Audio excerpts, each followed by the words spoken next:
Connect பண்ணியிருக்காங்க இல்லையா, என்னாச்சு, கட் ஆயிடுச்சா? இந்த டாலரும் இதுவும் வந்து கனெக்ட் பண்ணி வச்சுருக்காங்க. அப்போது அந்த டாலர் கனெக்ட் பண்ணதன் காரணமாகத்தான் இந்த மேற்கத்திய நாடுகள்லாம் செழிப்பாக இருக்குது. இந்த பொருளாதாரம் நாம் கடுமையாக உழைக்க வேண்டியது வெறும் அந்த மானிட்டரி சிஸ்டம் மட்டும் வச்சுக்கிட்டு நேட்டோவும் அமெரிக்காவும் பங்கு போட்டுக்க வேண்டியது, பங்கு போட்டுக்கிட்டு அவங்களுடைய கரன்சி வேல்யூ ஜாஸ்திங்கிற வேண்டியது. நம்ம வந்து இங்கேருந்து நம்மளுடைய உணவுகள், நம்மளுடைய எல்லா பொருட்களும் நம்ம அங்கே சப்ளை பண்ண வேண்டியது, அவங்க நம்மக்கிட்ட பிச்சை காசு தூக்கி போட வேண்டியது, அதை வாங்கி வச்சுக்கிட்டு நாம் அப்படி ஒரு வாழ்க்கை வாழ வேண்டியது. அதையும் வாழ்ந்துக்கிட்டு நம்மளை வாழ முடியாத மாதிரி நமக்கு ஃபேக் மெடிக்கல் சிஸ்டம், ஃபேக் இப்போ கல்வி எஜுகேஷனல் சிஸ்டம் எல்லாம் ஃபேக் கொடுத்து நம்மளை அடின்னு அடித்து நசுக்குன்னு நசுக்கி இப்படி ஒரு அடக்குமுறை ஆட்சி வந்து அங்கே இருந்துட்டு பண்ணிகிட்ருக்குறாங்க அவங்களுடைய ஏஜென்ட்டுகள் மூலியமாக. இது எல்லாத்துக்கும் ஒரு வார்த்தையில் சொன்னோம்னா இது வட்டி, ரிபா, ஏமாற்றி திங்கிறது எல்லாமே ரிபா தான். வெறும் வட்டி, அந்த கந்து வட்டி அவன் டியூவில் வாங்குறான் அவன்லாம், அது வந்து மெயின் வட்டி கிடையாது. அது வந்து அது ஒரு பல வட்டியில் பல பிரிவில் அது ஒரு பிரிவு. அந்த வட்டி வந்து இவ்வளோ பெரிய குற்றம் கிடையாது, அதுவும் குற்றம், ஆனால் அது இவ்வளோ பெரிய குற்றம் கிடையாது. இவங்க பண்ணுற அந்த ரத்தம், இது மனிதர்களுடைய ரத்தத்தை உறிஞ்சக்கூடியது. அதுதான் அல்லாமா இக்பால்லேருந்து இஸ்ரார் அகமதுலேருந்து மௌலானா மௌதூதிலிருந்து இது எல்லாமே ரத்தம்னு தான் பேசுவாங்க. அந்த வட்டியை ரத்தத்தை உரியிறாங்க இவங்க. இப்போ இன்றைக்கி வந்து உங்களுக்கு வந்து விலைவாசி ஏறுதுன்னா அது காரணம் டாலர் தான். எல்லாமே டோலில் வந்து நம்மளுக்கு ஏற்றுறாங்க, ஜிஎஸ்டி போடுறாங்க, பெட்ரோல் ஏற்றுறாங்க, எல்லாமே பணவீக்கம் வருது. எல்லாமே இன்றைக்கி ஒரு ஏழையுடைய வீடு வயிறு எரியுது, அங்கங்கே தற்கொலை பண்ணிக்கிறான், விவசாயினால் கட்டுப்படி ஆக மாட்டேங்குது. எல்லாத்துக்கும் காரணம் இந்த வட்டி. இது ஒட்டுமொத்த சிஸ்டமும் இந்த வட்டியின் மேலே தான் நிறுவப்பட்டிருக்கு. இந்த மானிட்டரி சிஸ்டம் தான் பிரச்சனை. இந்த உலகமே எல்லாமே இந்த அந்நிய செலாவணி எல்லாமே இது தான் பயன்படுத்துகிறாங்க. பெட்ரோல் தான் அதோடைய அத்தியாவசிய தேவையாக இருக்குது. எல்லா நாடுகளுக்கும் கரண்ட் உற்பத்தி பண்ணால் பெட்ரோல் தேவை. பெரிய பெரிய ஜென்ரேட் மெட்ரோல் டேம் ஓடுது, எதில் நீங்கள் ப்ரொடக்ஷன் பண்ணாலும் சரி கரண்ட்டுக்கு பெட்ரோல் தேவை. வண்டி ஓட்டுறதுக்கு பெட்ரோல் தேவை. பெட்ரோலிய ப்ராடக்டில் மட்டும் ஏகப்பட்ட விஷயங்கள் இருக்குது. எத்தனை 100 ப்ராடக்டா, மருந்து என்னென்னமோ எடுக்கிறாங்க. ஆயில் தேவை, மூவ்மெண்ட்டு, சுற்றக்கூடிய ஃபேன் சுற்றணுன்னா கிரீஸ் தேவை, கிரீஸுக்கு பெட்ரோல் தேவை. எல்லாம் பெட்ரோல் எதுக்கு தேவைன்னு நமக்கே தெரியாது. நம்ம பெட்ரோல் எரிக்கிறது மட்டும் நினச்சிட்டு இருக்கிறோம். அதில் பை ப்ராடக்ட்டு ஏகப்பட்டது இருக்குது. அது எல்லா உலக மக்களுடைய அத்தியாவசிய தேவை. இன்னைக்கு காற்று தண்ணிக்கு அப்புறம் பெட்ரோல் வந்துருச்சு. நீ உணவு, காற்று, தண்ணிக்கு அப்புறம் பெட்ரோல் இந்த உலகம் இயங்குவதற்கு தேவை. அந்த இயங்குகிற பொருளை கொண்டு போய் இவனுங்க கையில் வச்சுருக்கானுங்க. டாலரில் கொடுத்தா மட்டும்தான் அந்த பொருள் கிடைக்கும். அதில் வந்து இவங்க கட்டமைச்சு வச்சுட்டு இருக்கிறாங்க. இதைத்தான் எல்லாம் கண்டிக்கிறான். வட்டி வாங்குவது அவர்களுக்கு தடை செய்யப்பட்டிருந்தும், இதை லான்ச் பண்ணது யூதர்கள், யூத வங்கி நிறுவன அந்த ஜூ பேங்கர்ஸ் தான்.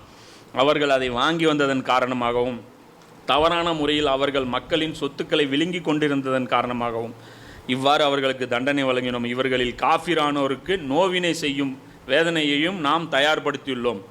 இது மறுமையிலேண்டு அல்லாஹ் சொல்லலை, இவங்களுக்கு வேதனை இருக்குன்னு அல்லாஹ் பொதுவாக சொல்கிறான். இன்னும் பார்த்தீங்கன்னா, வட்டியை இறை நம்பிக்கை கொண்டவர்களே பன்மடங்காக பெருகி வளரும் வட்டியை உண்ணாதீர்கள். இது டாலரு, கந்து வட்டியில் பன்மடங்கெல்லாம் பெருகாது. 100 ரூபா கொடுத்தா அவன் 120 ரூபா கொடுத்துட்டு போயிடுவான், அவ்வளோதான். 100 200 ஆகுறது, 200 300 ஆகுறது, 300 400 ஆகுறது. இது என்னது கரன்சி சிஸ்டம்? இதுதான் பன்மடங்காக பெருகிட்டே போகும். அல்லாவுக்கு அஞ்சுங்கள் நீங்கள் வெற்றி பெறக்கூடும். அதெல்லாம் சொல்கிறேன், நல்லா வார்னிங்லாம் கொடுக்குறான். இது வெள்ளைக்காரனுக்கு புரியும். வெள்ளைக்காரனை கூப்பிட்டு நியாயமாக கேளுங்க பாருங்க, சொல்லிடுவான். வட்டி என்னடா சொல்லுது குரானில், நான் வட்டி கண்டிக்குது, இது டாலர் சிஸ்டம் கண்டிக்குது, இதெல்லாம் எங்களுக்கு புரியுது அப்படிமா. இன்னும் இறை மறுப்பாளர்களுக்கு தயார் செய்து வைக்கப்பட்டுள்ள நெருப்புக்கு அஞ்சுங்கள். இது நெருப்புங்கிறான். இங்கேயும் நெருப்பு தான், மறுமையிலும் நெருப்பு தான். இறை நம்பிக்கை கொண்டவரே, நீங்கள் உண்மையில் நம்பிக்கையாளராக இருப்பின் அல்லாவுக்கு அஞ்சுங்கள், உங்களுக்கு வர வேண்டிய வட்டி பாக்கிகளை விட்டுவிடுங்கள்.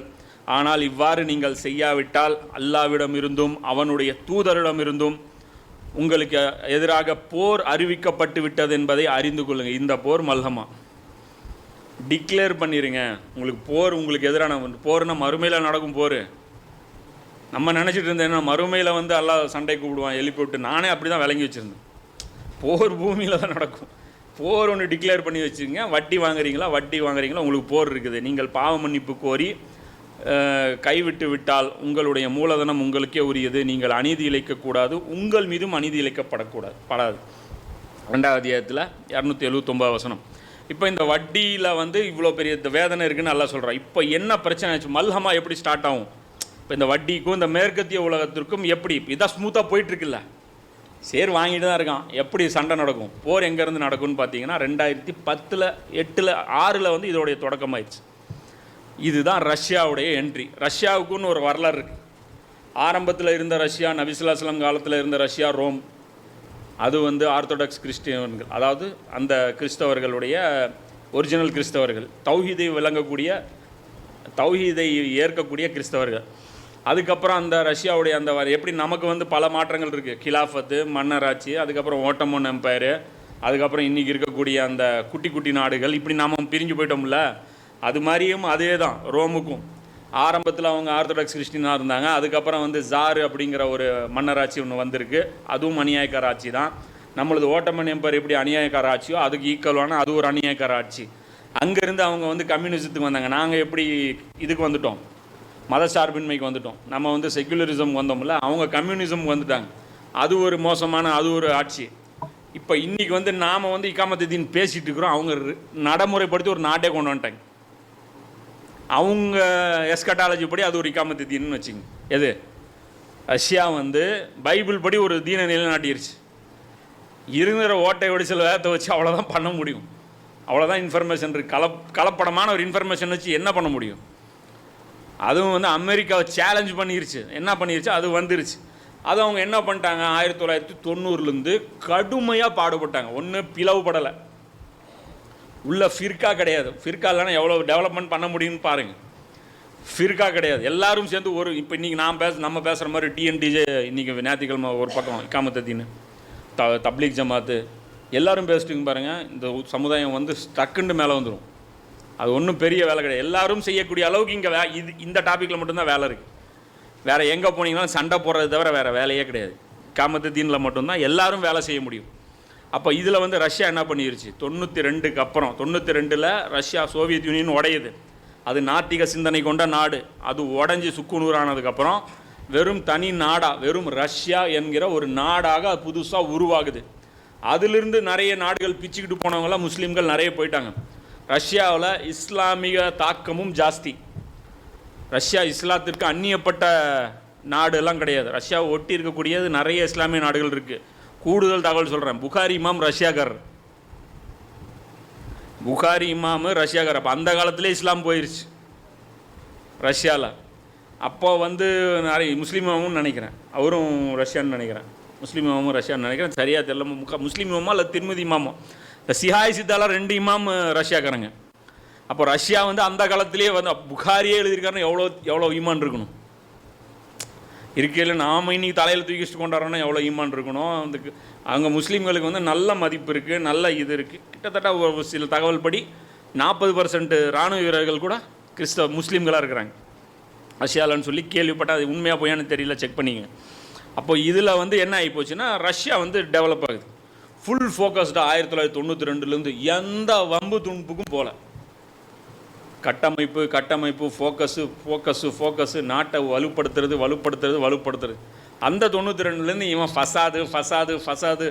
இவங்ககிட்ட காசு எவ்வளோ செலவு பண்ணாலும் குறையாது. ஏன்னா இவங்க அக்கௌண்ட்டு காசே கிடையாது. யார் இது, அமெரிக்காது. எல்லா அரபுகளுடைய காசு எடுத்து செலவு பண்ணிட்டே இருக்கேன்னா அந்த நாடு ஒன்றுமே ஆகாது இவனுக்கு, அமெரிக்காவுக்கு. இவன் என்ன பண்ணுறான், இஸ்லாம் வந்துடக்கூடாதுன்னு ஃபுல் ஃபோக்கஸ்டாக இஸ்லாத்தின் பக்கமே இவன் கவனம் வச்சுக்கிட்டே இருந்தான். இந்த கேப்பில் என்ன ஆகி போச்சு, அந்த நிறுவனமயமாக்கம் இதெல்லாம் வந்துச்சு இல்லை. இவங்க பார்த்தாங்க இந்த கம்யூனிசம் நல்லது மாதிரி தெரிஞ்சது. ஆனால் கம்யூனிசத்தினால ஒரு நாட்டுடைய பொருளாதாரம் வந்து உயராது, வளர்ச்சி வந்து தடைபடும். உண்மையிலேயே கம்யூனிசம் நல்லதா கேபிட்டலிசம் நல்லதான்னு கேட்டால் கேபிட்டலிசம் தான் நல்லது. இஸ்லாம் எதை சொல்லுதுன்னா கேபிட்டலிசம் தான் சொல்லுது. ஆனால் கண்ட்ரோல்டு கேபிட்டலிசம், தாறுமாறான கேபிட்டலிசம். வளர்ச்சி நல்லது, கேன்சர் என்ன, தாறுமாறான வளர்ச்சி. மனித செல்களுடைய தாறுமாறான வளர்ச்சி கேன்சர்.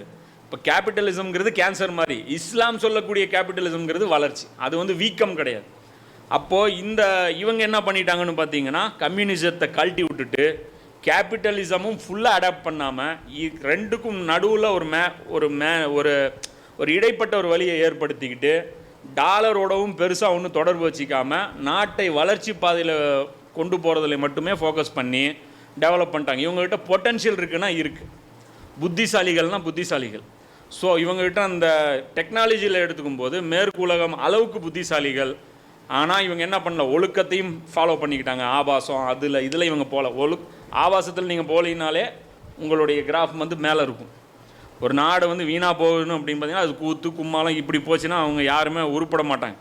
அப்போ அதில் எதுவுமே அவங்க ஃபோக்கஸ் பண்ணாமல் அப்படியே வளர்ந்தவங்க வெறும் 15 நாடுகளில் 15 வருடத்தில் உலகத்தில் மிகப்பெரிய பொருளாதாரமாக வளர்ந்துட்டாங்க. யார்? ரஷ்யாவும் வளர்ந்துட்டாங்க, சைனாவும் வளர்ந்துட்டாங்க. பிரம்மாண்டமான பொருளாதாரமாக இது அமெரிக்கா எதிர்பாராதது. அவங்க ஃபோக்கஸ் எல்லாம் தாலிபான் தலை தூக்கிடக்கூடாது, குராசானில் ஒரு இஸ்லாமிய ஆட்சி வந்துடக்கூடாது, அரபுகள் கையை விட்டு போயிடக்கூடாது, இதன் பக்கம் மகதி வந்துடக்கூடாது. இப்படியே அவங்க ஃபோக்கஸ் பண்ணிகிட்டு இருக்கிற கேப்பில் இவங்க கட்டமைச்சாலும் என்ன பண்ணாங்க, சரி வளர்ந்துட்டு போகிறான், இருந்துட்டு போகிறான், போய் தொலையுது. நம்ம ரூட்டில் இவன் கிராஸ் பண்ணாமல் இருக்கிறாங்க. யார்?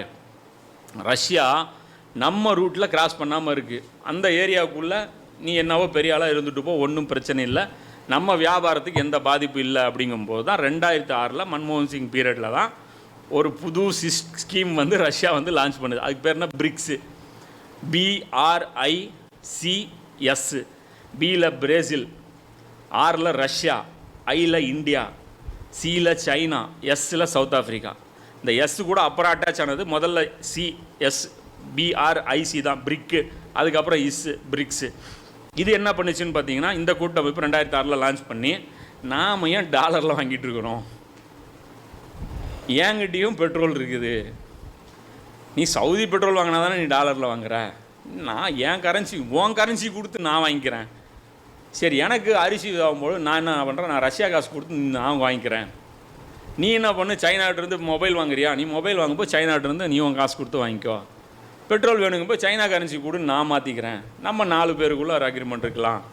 அப்படிங்கும்போது இது பார்த்திங்கன்னா 2006 தொடங்கி 2010 ஃபைன் டியூன் பண்ணி பக்காவாக இதுக்கு ஒரு ஸ்ட்ரக்சர் போட்டாங்க. இதில் பார்த்தீங்கன்னா உலக மக்களில் பாதி தொகை. இது எப்படிப்பட்ட வேலைன்னு பார்த்தீங்கன்னா, ஃபிரௌன்கிட்ட போய் பனி இஸ்ராயல்களை அனுப்புங்கிற மாதிரி.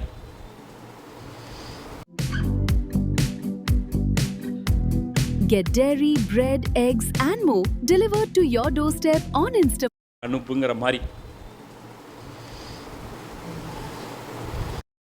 உலக மக்களில் பாதி தொகை. இது எப்படிப்பட்ட வேலைன்னு பார்த்தீங்கன்னா, ஃபிரௌன்கிட்ட போய் பனி இஸ்ராயல்களை அனுப்புங்கிற மாதிரி.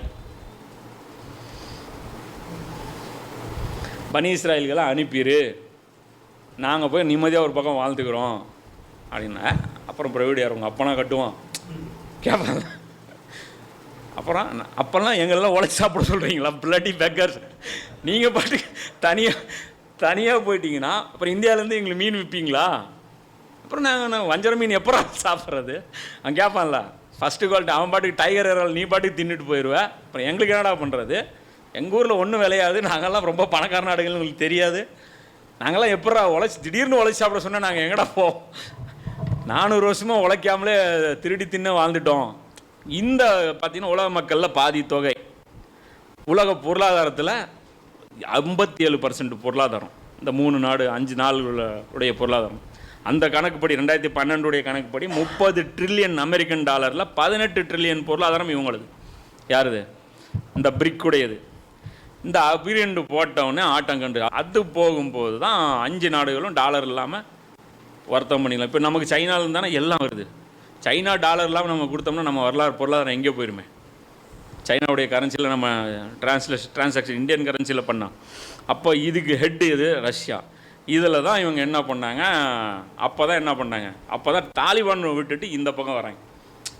அந்த லார்ட் ஆஃப் த ரிங்ஸ் படத்தில் அந்த ஒரு கண் ஒன்று இப்படி பார்த்துட்டே இருக்கும், அந்த கடைசி கிளைமேக்ஸ் சீட்டில் கடைசியாக அவங்க என்ன பண்ணுவாங்க, டைவர்ஷன் பண்ணுறதுக்கு இன்னொரு கும்பல் போகும், கடைசியாக அந்த கண்ணுடைய பார்வை அங்கேருந்து இப்படி திரும்பும்ல, அப்படி ஆகிப்போச்சு.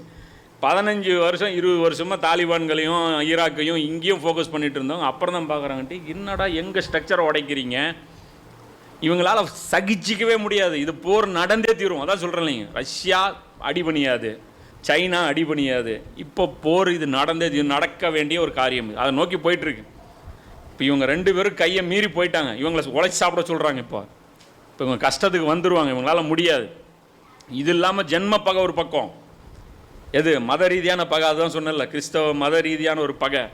அதுக்கப்புறம் தான் இவங்க என்ன பண்ணாங்க, உக்ரைனை வச்சு இது பண்ண ஆரம்பித்தாங்க. எப்போ 2010 அப்போ இருந்தே பார்த்தீங்கன்னா ஒரு கலர் ரெவல்யூஷன்